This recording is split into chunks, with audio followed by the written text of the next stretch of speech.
سے پہلا گھر جو لوگوں کی عبادت کرنے کے لیے مقرر کیا گیا تھا وہی ہے جو مکے میں ہے،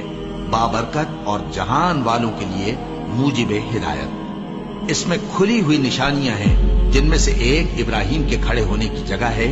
جو شخص اس مبارک گھر میں داخل ہوا اس نے امن پا لیا، اور لوگوں پر اللہ کا حق یعنی فرض ہے کہ جو اس گھر تک جانے کا مقدور رکھے وہ اس کا حج کرے، اور جو اس حکم کی تعمیل نہ کرے گا تو اللہ بھی اہل عالم سے بے نیاز ہے۔ اور جب ہم نے خانہ کعبہ کو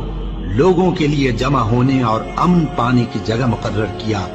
اور حکم دیا کہ جس مقام پر ابراہیم کھڑے ہوتے تھے اس کو نماز کی جگہ بنا لو، اور ابراہیم اور اسماعیل کو حکم بھیجا کہ طواف کرنے والوں اور اعتکاف کرنے والوں اور رکوع کرنے والوں اور سجدہ کرنے والوں کے لیے میرے گھر کو پاک صاف رکھا کرو۔ بے شک کوہ صفا اور مروہ اللہ کی نشانیوں میں سے ہیں، تو جو شخص خانہ کعبہ کا حج یا عمرہ کرے اس پر کچھ گناہ نہیں کہ دونوں کے درمیان چکر لگائے،